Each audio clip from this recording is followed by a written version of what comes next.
Hey everybody, thanks for joining me today. Today's episode is going to be a little bit different from what I normally do. I'm still going to talk about music, but the episode is more of an editorial / rant about music, specifically the old argument as to whether or not music and art in general, but I'm going to focus on music. Is music subjective or objective? So I've pulled out an article that I came across a few years ago. It's from 2020. And it's titled Music Taste is Not Subjective by a Matthew Kellenberg, and I could not disagree more. I'm totally the opposite. I believe that music and art, because music is art, right? That music and art are 100% totally subjective, meaning based in opinion, not fact. So let's go ahead and look at this article. And this article is not the only thing I'm focusing on. This is just a tip of the iceberg for this video. I'll be focusing on other things besides this. So Mr. Kellenberg says that if an artist were to write a song for an intended audience of white American males, and if I could not help but like the song because of that social identity, that song would be objectively good. He would go on to say there would be no subjective division within the intended audience who would all enjoy the song by virtue of being white American males. Furthermore, those outside the intended audience would be invalid subjects and their criticisms would bear no weight. First of all, that last comment is stereotyping, arguably racist. I think it's racist. Why can't someone from a different race or country like a song for an audience that is generally intended for a specific audience? So, for example, I'm a white American male, but I find myself once in a while loving music that is, not specifically geared for white American males. I like some African tribal music. I listen to Osibisa and some other groups like that. So I like Santana, which is a blend of different type of styles, and it's very ethnic. So this right off the bat is suspect, right? So he gives an example of Bruce Springsteen's Born to Run as that objectively good because it fits in with the social identity of white American males. I'm not a big Springsteen fan. I will listen to him from time to time, but if I'm going to be honest, I haven't listened to Springsteen in probably 8 or 9 years. So he uses Born to Run as an example, and he says the song's lyrics and production have an immediate and inescapable appeal, for Springsteen's intended audience, Americans. As an American, one cannot help but appreciate the elements at play in Born to Run. As someone from a foreign country, on the other hand, that appeal might be tenuous. Here we go, racist again, or stereotyping, or both. I'm not the biggest fan of Born to Run, and by that alone, I'm one person. Therefore, how can it be objectively good if there's at least one dissenter, one who doesn't agree, right? Opinions are not facts. Anyway, so he says, he uses the quote, "'Cause tramps like us," Springsteen belts out in the song chorus, "Baby, we were born to run." His lyrics evoke the American mythology of the open road, automobile advertisements, cowboys riding west into the sunset, Walt Whitman's Song of the Open Road. The belief that prosperity lies at the end of the open road is the essence of the American dream. If I'm going to listen to a song about the open road, and it's more than that, I'm going to listen to Roadhouse Blues by The Doors and Rush's Red Barchetta, not the song. So he's assuming that everyone likes Bruce Springsteen because he does. That everyone, if they're white American male, must like the lyrics. The lyrics are okay. I don't think they're anything special. I don't think the song is all that special. It's a decent song. Why does everyone have to like it? Not everyone likes it. All right. Then he goes on to say, this is where he goes off the rails. He says, a listener raised in a feudalistic society, for example, would simply not understand Springsteen's desire to hit the freeway. Well, that's stating the obvious because you don't have freeways in a feudalistic society, which were essentially most of the Middle Ages, if not all the Middle Ages. The implicit appeal to the American dream would not be clear, and the uplifting impact of this appeal would not be immediately felt. Okay, one's appreciation of Springsteen's lyrics is determined by one's culture. Again, I disagree. There may be someone from a different culture who likes Springsteen because they like the tempo of the music, they like the beat, regardless of what the lyrics may be. If you've ever seen the movie Rush Hour, Jackie Chan loves the Beach Boys. So why can't a man ethnically Asian, not American, he may be an American citizen, but so that's a flaw in his ointment already. So again, anyone can like any type of music regardless of where they're from. So he goes on to say that the reverberant production on Born to Run makes a song a moving spiritual experience. Okay, great. Not for me. Then he goes on to say, I'm skipping some stuff here. He goes on to say, here the skeptical reader might bring up an example of an American who does not like Born to Run. That would be me, sort of. I think it's a decent song, but I don't love it. And there are other people who don't like it at all. Perhaps a friend, a relative, even him or herself.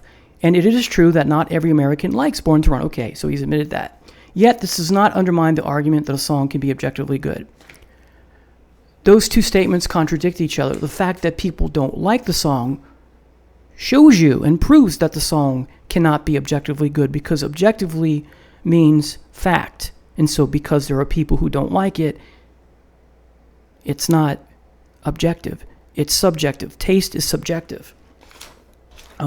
This is extremely poorly written. If as a person who grades papers all the time as an English teacher, this would get an F plus at best. So he goes on to say that Americans is merely an approximation of Bruce Springsteen's intended audience. Well, there he's just contradicted himself, saying that people from other walks of life can listen to this and enjoy it. Springsteen wrote Born to Run for people of certain social identities, neither limited to Americans nor including all Americans. Again, contradicting himself. Within that, a certain category of listeners might appreciate some elements of the song, but not others.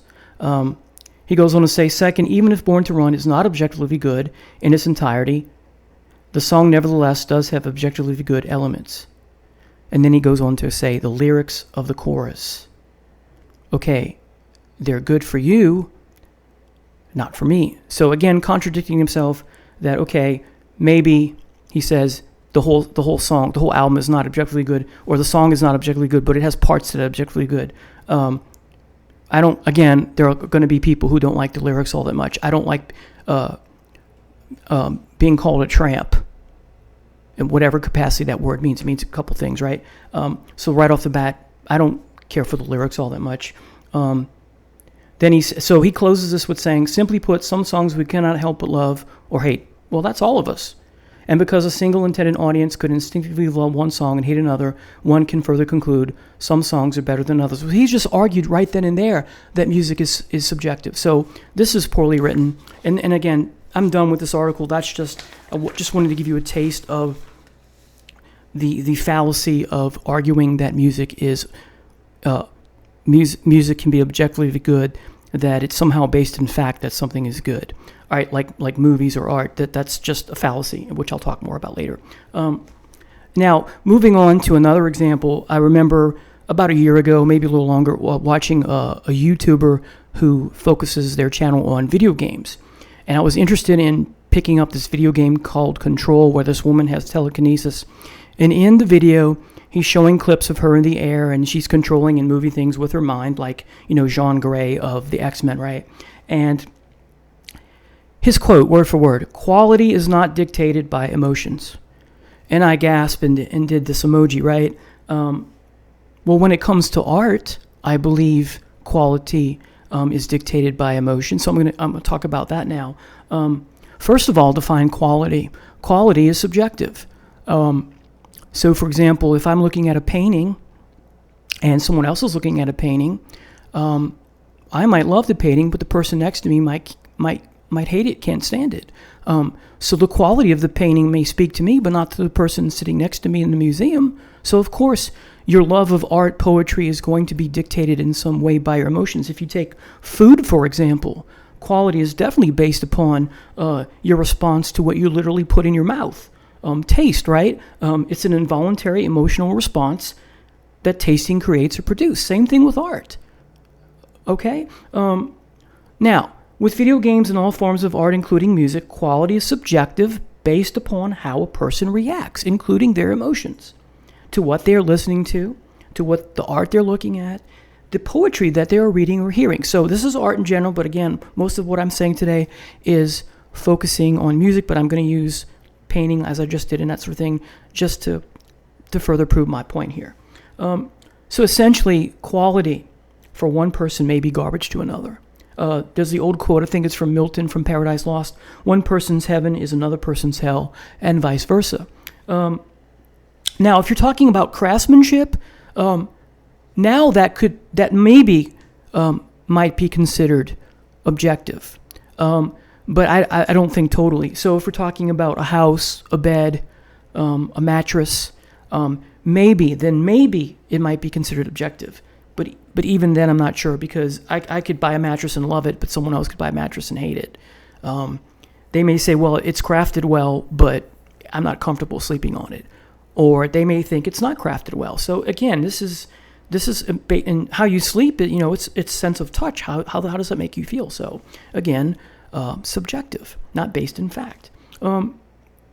Now, going on to another example, I remember about 6 months ago I was researching how other people feel about Queen's album Night at the Opera, and for the longest time, I feel like I'm in the minority, and that's okay. And I think I think A Night at the Opera and its follow-up album, A Day at the Races, are quite overrated. And yeah, it's my opinion. I'm not saying that you have to believe nothing I'm saying today is you have to believe what I believe. I'm just sharing my opinion, of course. But I think that I think that Night at the Opera is extremely overrated. I only like about half the tracks for whatever reason. That might be a review or retrospective down the road. And so I decided, let me go see if how much am I in the minority here? So I go online and spent quite a bit of the day looking at this, among other things I was doing that day, music-wise, for and for not this channel. And I saw that there are quite a few people saying that they thought the album was overrated. And then one person texted and got mad and said that the album is objectively good. And I thought, here we go again. Or they might have said it's objectively a masterpiece. So I thought, here we go again. And as I said, and taste in music and art is solely based on opinion. How does it make you feel? For anyone to say that any piece of art is objectively good, objectively bad, objectively average, objectively mediocre, etc., is a logical fallacy. Opinions, again, when it comes to art, any art, are not facts. And I will discuss this fallacy a bit more later in this episode. But I want to go to some more examples before I get on that track more. And so right now I'm going to talk about other content creators on YouTube and elsewhere from experience and from watching, of the idea that what someone has to say is correct or right instead of just an opinion when it comes to criticizing, reviewing music, and that sort of thing. So a while ago, I remember watching one of those panel discussion episodes from a YouTube content creator where they have the Zoom video up, and so it's a panel like the squares are up, and you have the little name plates at the bottom showing you who's speaking and that sort of thing. Many of you, of course, if not most of you, know what a Zoom video is. I've done a few of those at work with COVID and all that, with the pandemic and the lockdown. So anyway, I don't remember what the specific topic was, but it stuck in my brain. And one gentleman said that people who don't like death metal are quote-unquote plebeians. And I felt extremely insulted. And so by plebeians, he meant troglodytes or sheep, people who are sheep, who just follow, that sort of thing, or uncultured is probably what he meant by that. And of course, he's entitled to his opinion to think that. I will never deny someone's opinion, but I will often disagree with them, and that's what makes, sharing and discussing music so wonderful. I found this rather insulting, as I said, because many of us, including myself, cannot get past the harsh vocals. They're just too harsh. That's why I don't listen to Opeth. I've tried many, many times. We'll talk about how many chances do you give a band or artist or album, that sort of thing, in a little bit here. For many of us, it's like nails on a chalkboard, and we just try as we might. We just have to put it away and not listen to it. I really love the music of the death metal bands Catatonia and Enslaved, but it's unlistenable because the vocals get in the way. And so apparently, according to this person, that makes me a troglodyte or a plebeian or someone who's uncultured. And again, of course, it's very insulting. So try as I might, even after many, many chances, it is just not the music for me. So death metal, not my jam. There's melodic death metal now. That's a genre, but I still haven't found a band where it's totally melodic. You still have the melodic, and then you go back and forth between the melodic harmony stuff and the death metal growls. So, not for me.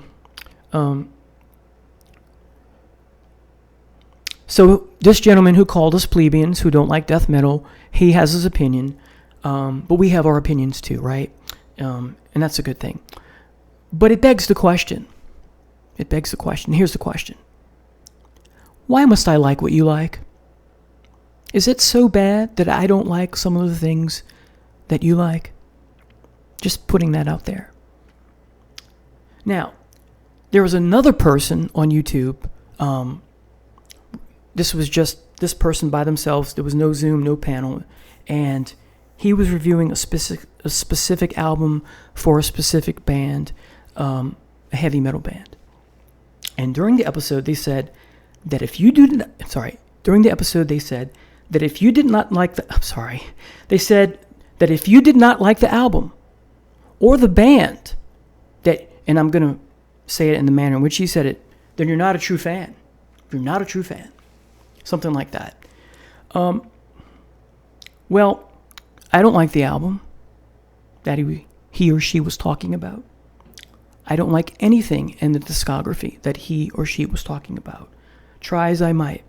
For the longest time, nothing ever clicked. I'm not going to mention the band, but as a teenager, I would go in and see their albums on vinyl in the record store. I'm 14 at Sound Warehouse, and the album covers, being heavy metal album covers with that certain ethos, right, would always intrigue me. But I waited, and so I waited till a friend of mine bought it, and I listened to his collection. About 4 or 5 of the albums, and he said I could keep the vinyl records as long as I liked, but eventually I had to give them back. So I had them for about 6 months. I overstayed my welcome, but because I wanted to like them, and I played them over and over, and nothing appealed to me. And then later on, I'm older, in my 30s, I revisit them again, and same issue. And so because of that, I'm not a true fan, according to this individual. So again, nothing ever clicked with this particular band. So while it is definitely true that I am not a fan of the album that he was mentioning or she was mentioning, and not a fan of the band either that she or he was mentioning, why am I, according to this person, not a fan of heavy metal as a genre in general? That really gets under my skin. That just makes no logical sense to me. So I like tons of heavy metal. Tons. Sometimes they're just a one-off, and I don't like the rest of the discography, but I love tons of stuff, right? But what's so special, according to this content creator, that makes this album so special, that because it's so special, and if I don't like it, or if you don't like it, we're not true fans? It's so insulting. And of course, snobbish and egotistical, right? So it really makes me angry. Who are you to say that I'm not a true fan? Who made you God? Of art, of music? Nobody did. Please explain yourself. You said we're not true fans. That's all you said. What's the explanation behind that? She or he doesn't give one. Please explain your logic. She or he doesn't give one. Again, just because you have an emotional attachment to a piece of music does not mean that I have to. Let me repeat that. Just because you have an emotional attachment to a piece of music does not mean that I have to. Yes, quality is dictated by emotions, but what you find to be quality music doesn't mean I find to be quality music, because my emotions are different from yours, or can be, or will be. Okay.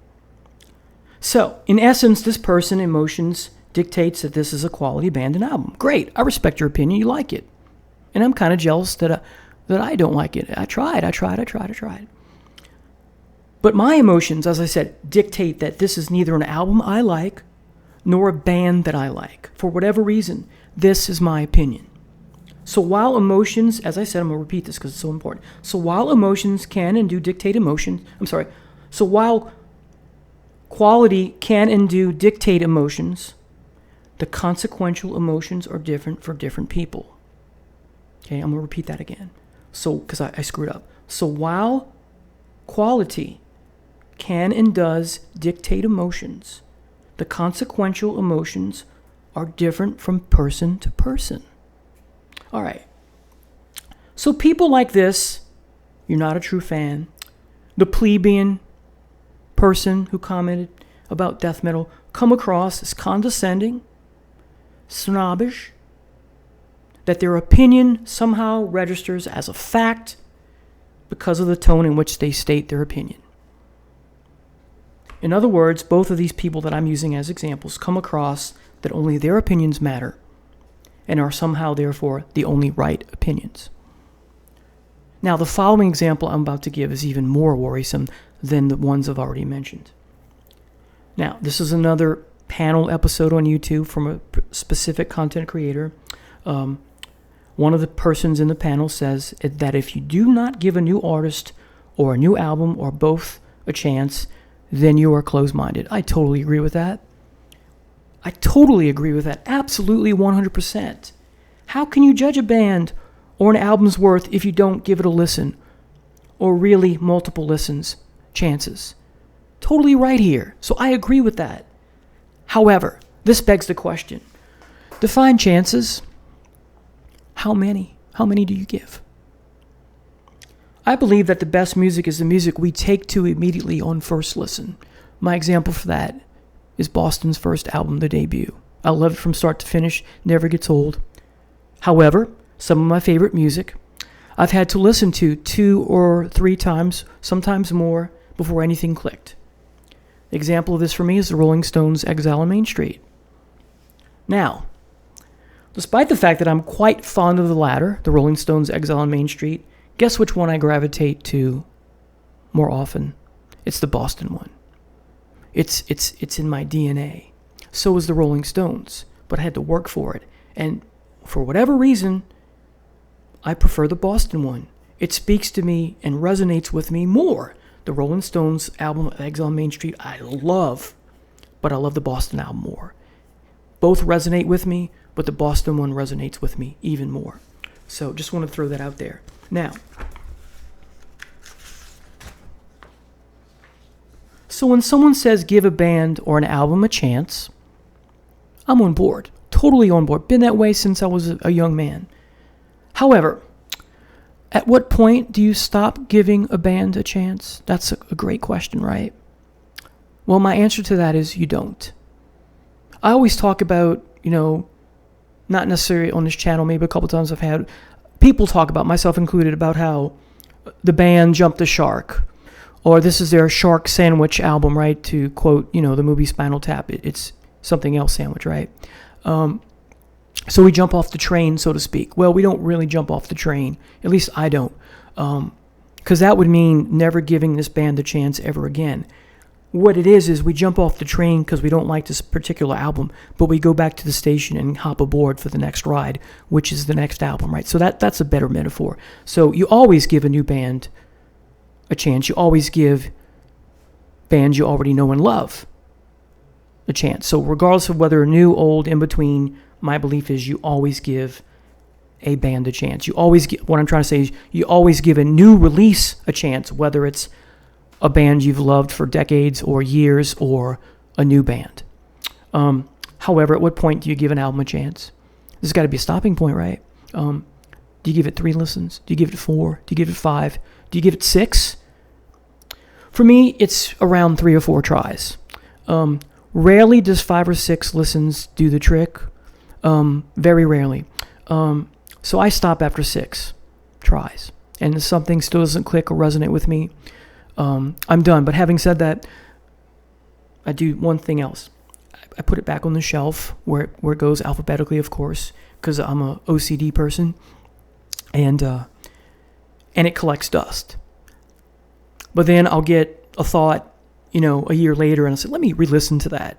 Like, for example, I still have Jethro Tull's, the one with the girl on stage upside down with tears and the running mascara, the Passion Play. I don't like it as hard as I tried since I was a teenager, but I have it on CD. One day I decided, I'm going to buy it. I had it on vinyl, right, as a kid.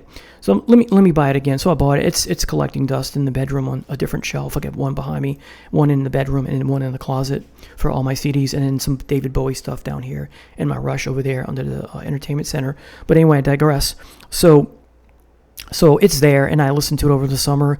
I'm probably going to listen to it again. So I do go beyond 6, but I wait a big time, because I remember in high school my teacher saying, before you turn in your creative writing work or your essay, you want to give yourself enough time to put it away for a couple days or a week and then go back to it and look at it again. It's that kind of thing. Maybe something else will click and you'll do a better job, or in this case, you'll actually like the work. And so I did it again with Tull, and it still doesn't do much more. There are a couple pieces I like on the album, but the album as a whole, I don't like. So I normally stop after 6, but then I'll put it on the shelf for a while, let it collect dust, as I said, and then eventually, if I try this again, I'll probably give it to Goodwill or a friend. So that's my process with respect to that.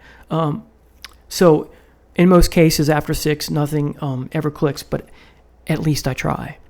Some people, they give it a first glance, listen, and then they don't like it, so they dump it or whatever, and that's not fair. So while I'm a big believer that some of the best music, not all, is the music that you take to immediately, but some of the best music is the music that you grew to love over time, but you didn't condition yourself, and I'll get to that in a minute or so. So trying is very important. So we live in a world where we want immediate gratification. Well, sometimes with music it doesn't work. Sometimes, for me personally, with the Boston album, immediately satisfied. Rolling Stones took a couple listens, 3 or 4 actually. Okay, so now moving further into my examples, I have one that is probably maybe the most troubling of all. This is an issue I had with a particular episode, a YouTube episode, about closed-mindedness. And I hate closed-mindedness. Ignorance, right? So one of the presenters, it was one of those panel shows, those Zoom shows with the names, again, as I said before, that we're all familiar with. This person, he or she, said that they bought a new album from the band that they've loved since the 70s. Okay, great, cool. My ears perked up, right? And after the first 2 listens, nothing clicked, they said. Okay, I get that.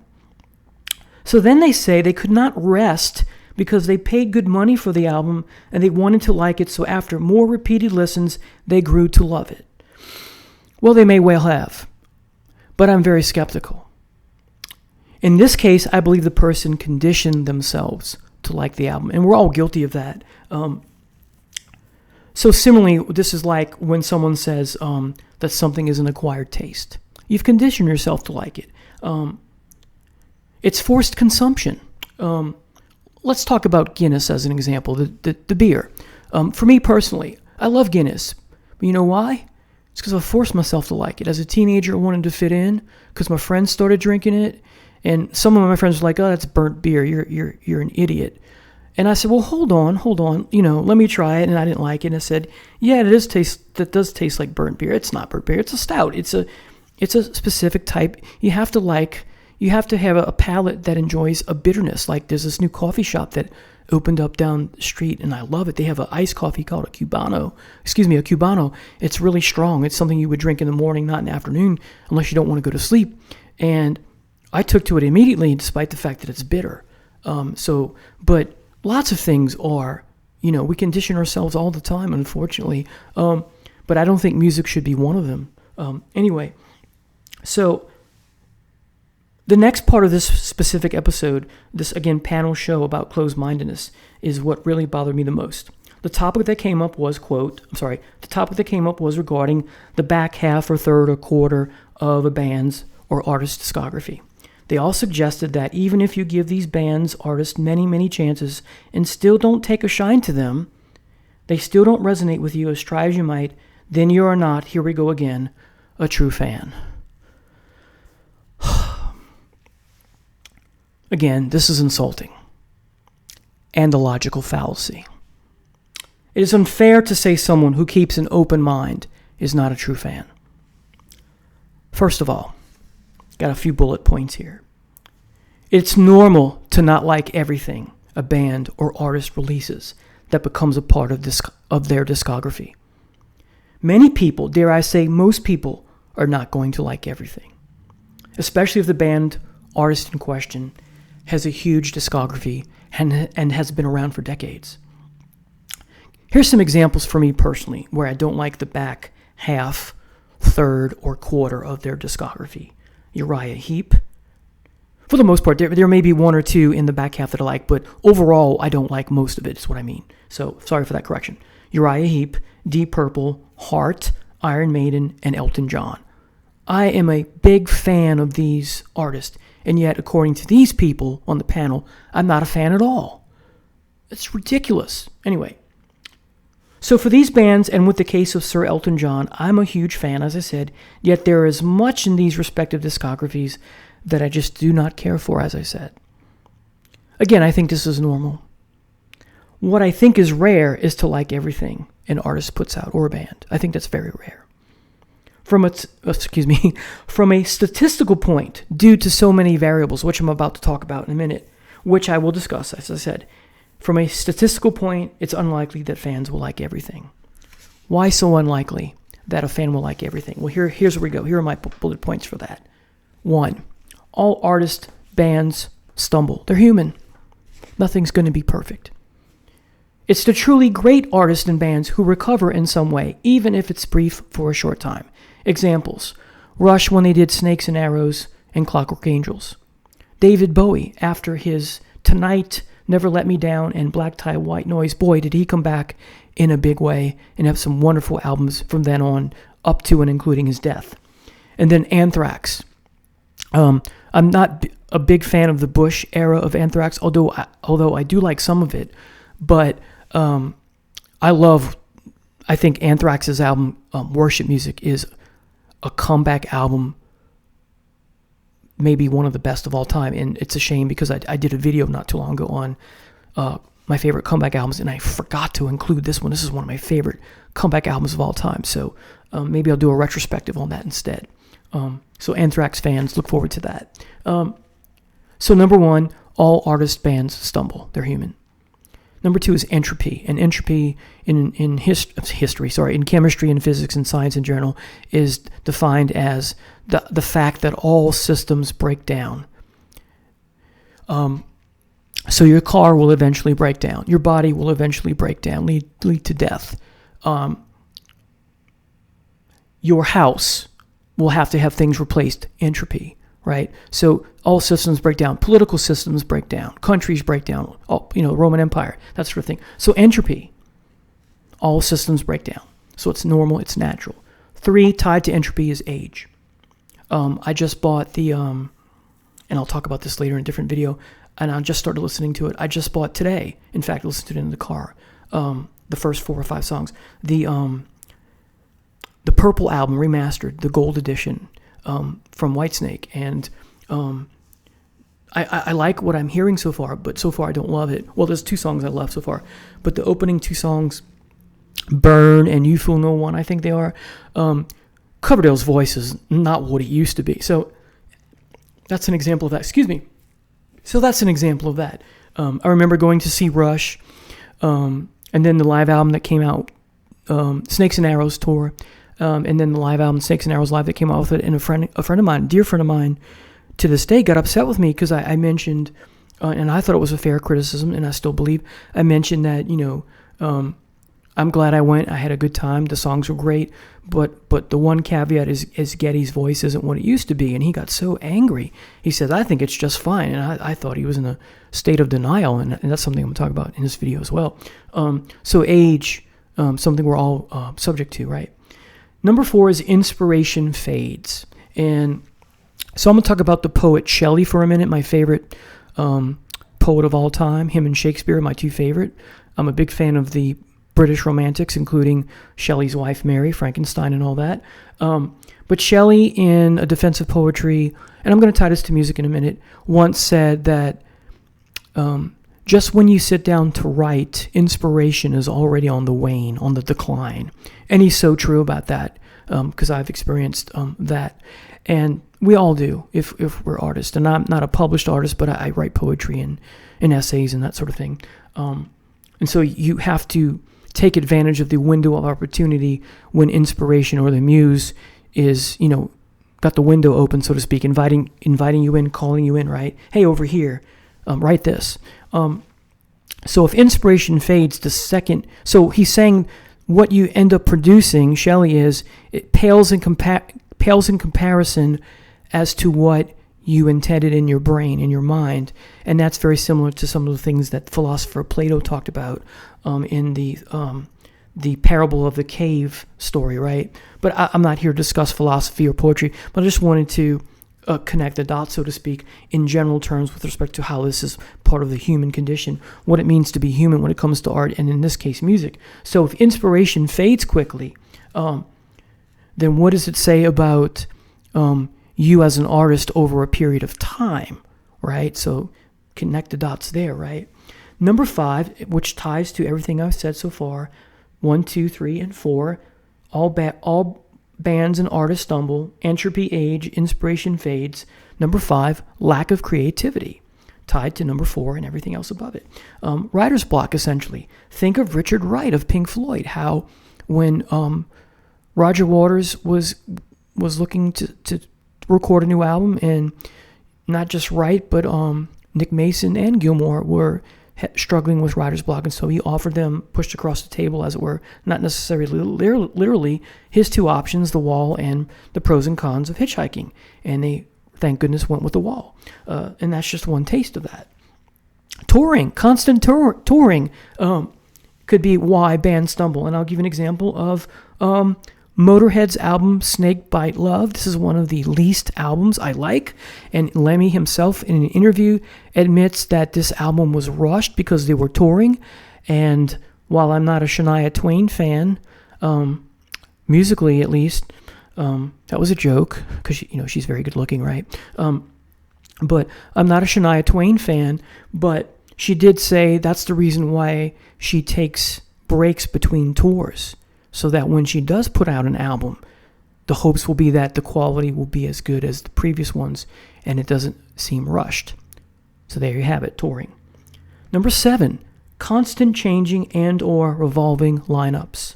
Yes, Foreigner, Van Halen, etc. This causes all kind of problems for chemistry and synergy, and so that's the next thing I'm going to mention, because it's tied to it. Chemistry and synergy. Chemistry can fade over time. Look at all the schisms you have. And so you have Styx, no more Dennis DeYoung.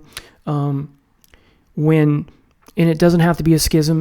When a band member dies, like Duane Allman passing away, they were never the same, although they had some nice comeback albums later on in the 90s, which I'm quite fond of, leading up to the last album that's got the elephants on the cover with the beautiful song Desdemona. That's a great song. I need to get those. I have those in MP3 format, but I want to get those on the CD. So, there are some exceptions, but so chemistry and synergy doesn't last. Change in direction. You began experimenting with synths, as Rush did after Moving Pictures, and you get Signals and Grace Under Pressure, and a span of albums that some are good and some are bad and some are just downright terrible. You're bringing in same thing, same subject, change in direction. You're bringing in outside songwriters like Aerosmith bringing in Desmond Child, other artists bringing in Desmond Child. Sometimes it works. For me, it doesn't when it comes to Alice Cooper and Motley Crue. I think they had Motley Crue. Anyway, Kiss, that sort of thing. For the most part, there's a Kiss song or two I like that's Desmond Child co-written. But for the most part, I've never been a fan of Desmond Child, although I do like what he did with Bat Out of Hell 3. At least it's still him and the other songwriter whose name, Jim Steinman. So it's both of them depending on the song. What if you have a change in producer or engineer, like when Metallica moves away from Flemming Rasmussen when Iron Maiden, I think for a short stint, they moved away from Martin Birch. Yeah, and I get that sometimes these engineers aren't available and that sort of thing, but it does change and create problems. So another band to talk about with change in producer, engineer besides Rush and Aerosmith would be Def Leppard. After their third album, I got fed up with the pop, more pop-oriented stuff. Do I go back and try? Will I like the next one? I give it a try, like I said, already talked about, right? So I do, go back to this train station and jump back on the train. But even after all that, having said that, I only still like the first three Def Leppard albums. I was excited when Diamond Star Halos came out, and I was disappointed. So, all right. And finally, number 10, as to why it's so unlikely for most people to like everything in a discography. Number 10, lack of integrity. Fans can spot the smile away, by the way, right? And I'll just be brief about lack of integrity. Bands lip syncing, bands using auto-tune, that sort of thing, AI, that kind of thing. All right, moving on. My definition of a true fan. Someone who does not blindly follow an artist, band, and accepts everything as great, a masterpiece, or as the cat's meow. So a true fan does not blindly follow and accept everything is great or good or whatever, or a masterpiece. Number 2, my definition of a true fan, part 2, second reason.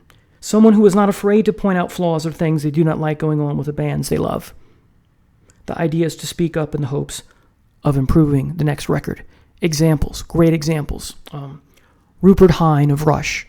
He produced 1 or 2 albums, and there's that great scene in Beyond the Lighted Stage, I think, where Rupert Hine is talking to the band, and he says, or he's talking to the director, why is it the greatest heavy rock trio of all time has de-evolved or delved, I forget the word he used, into this pop nonsense or something to that effect. Again, I'm paraphrasing. Well, unfortunately, Rupert Hine didn't do the best job in getting the boys back to that sound we all know of, love and that classic sound, right? That hard rock, edgy stuff. However, having said that, and I'm going to butcher his name, but I'm going to try my best, Nick Raskulenzi, a fan of the band, somehow convinced them to let himself engineer and produce Clockwork Angels and Snakes and Arrows.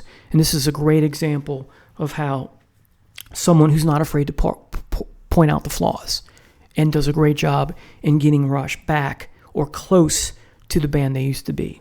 A lot heavier, not as heavy, but still heavier than what they did in that 90s period, right? With all the synths and stuff. So now I'm going to give you some Elton John quotes from his biography entitled Me, which I highly recommend to demonstrate my argument. So number 1, on page 135 in his biography, Me, he's talking about Dodger Stadium, the show. Yeah, it's like, well, I'll get to that. He describes it as a pinnacle. He says, it was a pinnacle, and I was smart enough to know that it couldn't last, at least not on that pitch. Success on that level never does. It doesn't matter who you are or how great you are, your records are not going to enter the charts at number 1 forever. Page 291. He's talking about the Big Picture album, and this is not his opinion, but Bernie Taupin.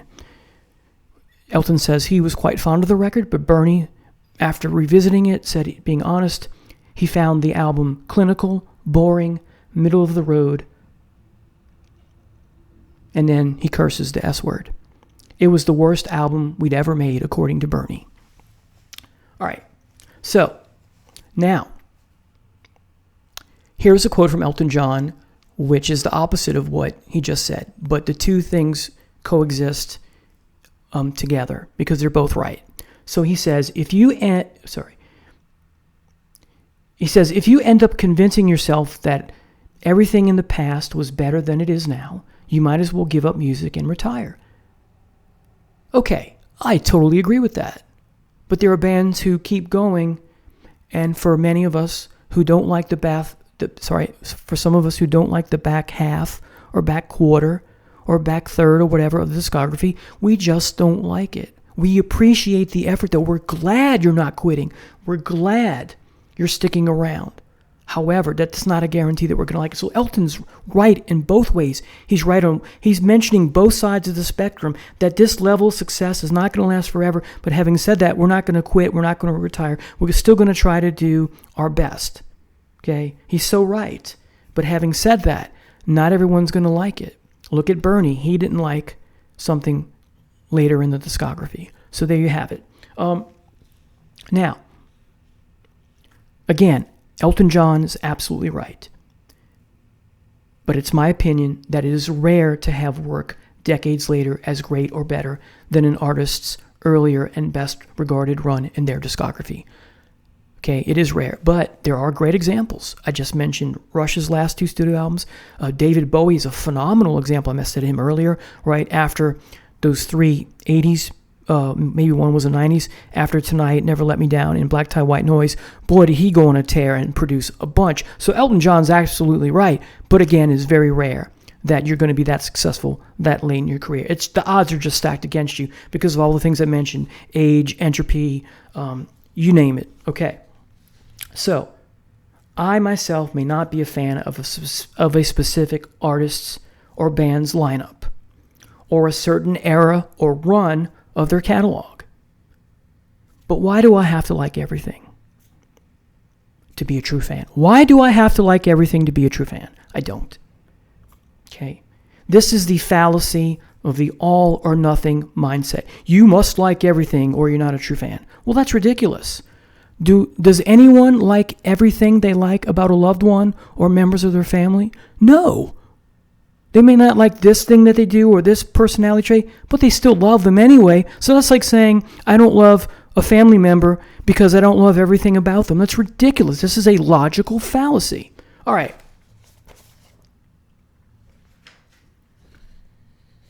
Again, let me repeat. Some fans truly love everything a band or artist puts out. I get it. But again, I think it's rare. Now, here's what I think is really going on with some people. I don't know to what degree, what level, but from my experience, I've seen it. What I really think what's going on with many fans who claim to like everything is one of the following. Number one, there's 3. Number one, they've conditioned themselves to like everything. I mentioned a person on one of the shows who said that after 2 listens, they still didn't like it. And then after multiple listens, then it clicked. I think they conditioned themselves. But again, I could be wrong. More likely, number 2, fans cannot admit when a band or artist that they like or love puts out an album that is terrible, bad, mediocre, average, etc. It's too painful to admit the truth, which is their band put out something that is disappointing. So this is the denial factor that I mentioned. Now, here's an example. You go on Amazon and you see the rating for the same person. The rating they gave Kiss Alive is 5 stars. And then they give 5 stars to Unmasked and Elder. I don't get that. Now, they could be, look, I'm not, again, I don't get it, but hey, it's their opinion and I respect it. But I don't understand how you can equate the 3 of those on the same level. And again, that's just my opinion. So no one is right here, no one is wrong. Now, when it comes to an explanation as to why they might give 5 stars to both Unmasked and Elder, where I think Kiss Alive is a masterpiece and these 2 are not. Again, how can you give something a masterpiece on the same level with 2 things that are not? Well, it's easy. It's an opinion. But if I had to say, why do they give those 2, in my humble opinion, low stars? Well, it's where you came in, right? The Unmasked and the Elder may have been the first 2 albums they heard of by Kiss. And so they took to it immediately, maybe. And so then they go back and listen to Kiss Alive and go, well, this is different, but I like it too. So that makes sense. Either way, it doesn't matter. It's their opinion, and you're supposed to respect it. Now,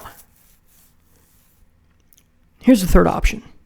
It's a combo of the first 2. The person has conditioned themselves, or they can't admit that their band did something that's not good. And the reason, and what this, well, actually what this produces is, so a person will often, and this might explain the Unmasked Elder versus Kiss Alive thing too, a person begins to gravitate toward the mediocre or poor releases because they are tired of listening to the band or artist best work over and over again. So they go and they listen to the newer stuff or later stuff, right?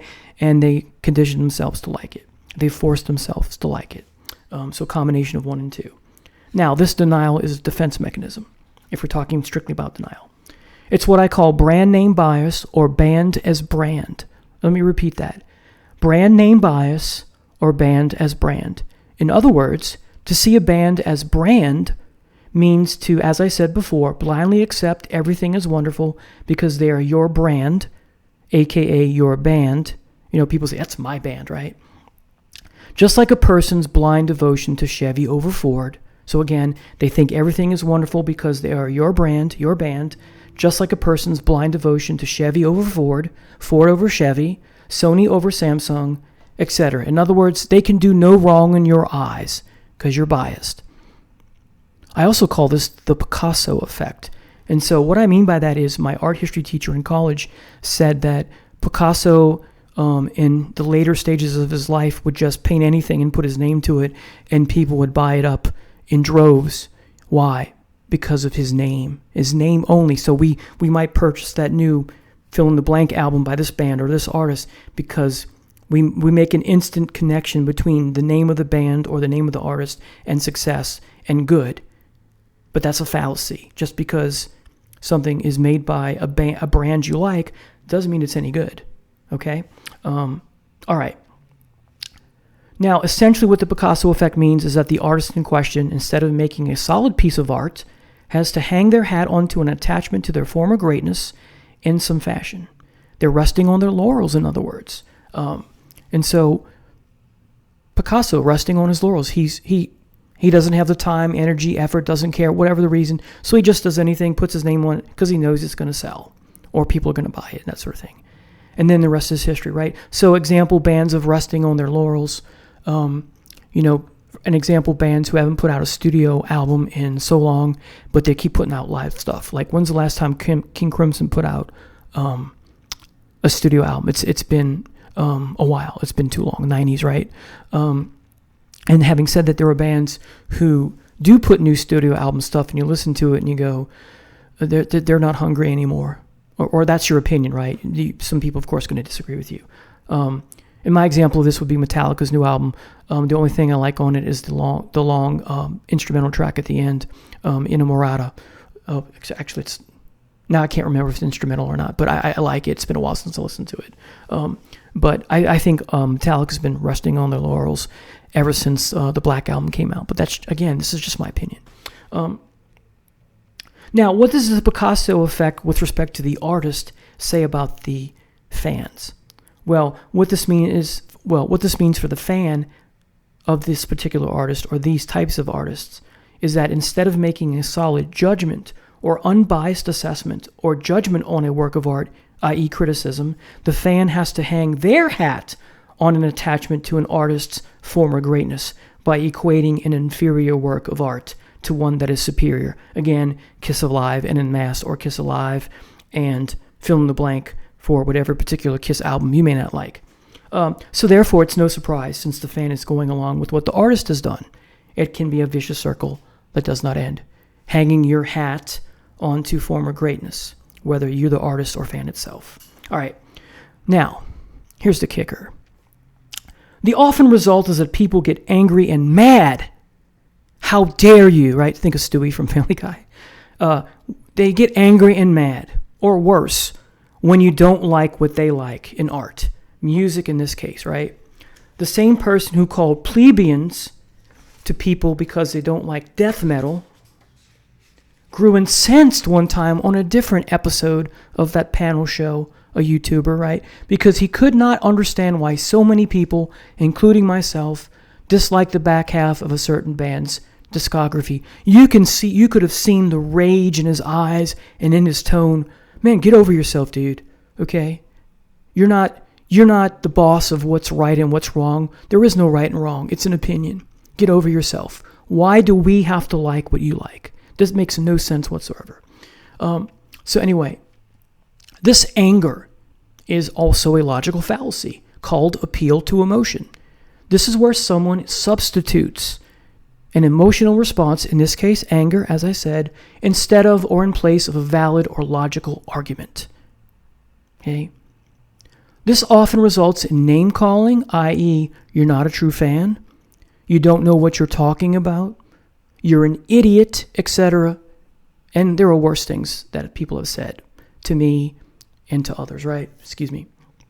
So to recap, for bands that I have a history with and those that are new, I give everything they put out a fair shake. I give them many chances, and after those chances, either something clicks or something doesn't click.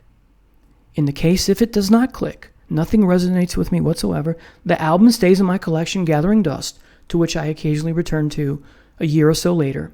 And then if I still don't like it, it might still sit on my shelf, but chances are I give it to a friend or to Goodwill. Don't want it to go to waste. I want to give it to someone who will enjoy it. Okay? All right. For me, I am grateful to any artist or band who has a run of albums that are good or great or masterpieces and everything in between, however long or short that run is. Am I often disappointed? Absolutely. But I still have the wonderful work they did achieve, and I'm glad, appreciative, and thankful for it. All right. Deep breath. All right, I'm almost done here. Overall, too many people see their opinions, their taste regarding music and art in general as a fact or gospel truth, i.e., they see only their opinion as right, as I said before. There is no right and wrong. Everyone hears differently. I'm quoting from a YouTuber who said that. Music snobs think that somehow they are the grand arbiter of taste.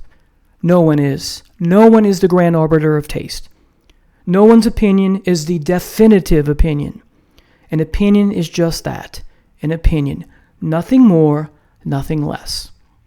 So as I said, people get angry when your taste does not align with their own. This is just downright ridiculous. There's no reason to get mad. It's called preference. So I have this problem with work, and it's not related to music. So I have my computer screen set up so that when I turn it on and turn the overhead projector, I can show the kids learning videos from the computer into the overhead onto the big screen that you pull down, right? And so there was a thunderstorm last year that blew out my overhead projector, so they put a new one in, and the IT guy comes in to fix it up for me, and there's two ways to set it up. You can set it up so that you can cast the screen so that you can still work on your computer, but the kids can see what you're working on. And some people love that. It's a preference, right? And so if you want the kids to see whatever you're showing, you have to throw with the mouse the screen over, and then you get back to work. First of all, you shouldn't be working while the kids, engage in something. You should be chiming in, seeing if they're paying attention, that sort of thing. But anyway, so while he's setting it up, someone else is in the room to help him, and this person is like, "Why are you doing it that way?" And that way was not casting it. I like it so that I'm not casting the screen, because if you cast the screen, so to speak, you can't see what's in front of you. You have to look at the screen and kind of and it's hard to explain, but you can't look at the screen in front of you. You have to look at the screen and then move your hand over here and hope for the best with the mouse. And it's nerve-wracking, and it's not practical. But the colleague of mine who was in the room said, "Well, why not? Why don't you like it that way?" And I thought, oh my God, it's a preference. So I looked at this person, I said, "It's my preference," and I shouted at her, and she walked out and got angry. Why is it bothering someone, whether it's music or not, that your preference is different from theirs? It's ridiculous. This is what makes life living, that we're all different. We're not, robots, right? So anyway, so that's an example of that. And essentially what I'm saying here is many people will respond often to you or someone else's not liking what they like as a personal affront. It's not personal. It's never personal whatsoever. Again, it's just simply preference. Now, another anecdote here.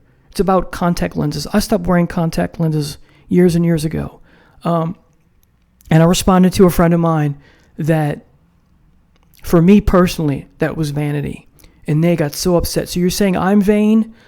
No, I'm saying for me personally, my moral compass, my lifestyle, For me, it's my vanity. I was saying I was being vain. I wasn't saying you were being vain, but they took it that way. And I didn't mean it to. I don't get that. People take your lifestyle choices as a personal affront to their own. And I have this problem at work as well.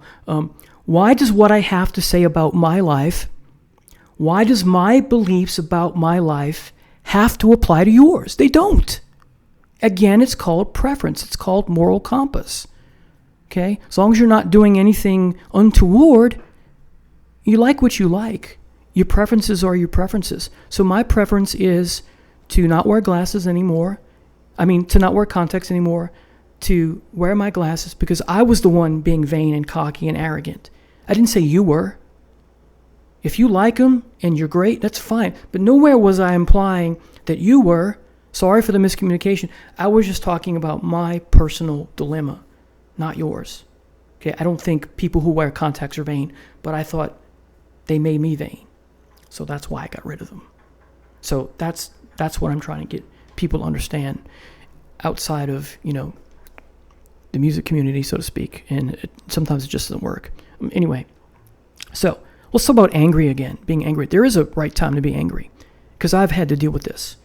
The only time you should be angry is when someone teases you, mocks you, makes fun of you, gives you a hard time because you like something they don't like. So my particular anecdote for this is my whole life, a couple people would always mock me, make fun of me, tease me on social media in public to my face about how much I love the band Rush.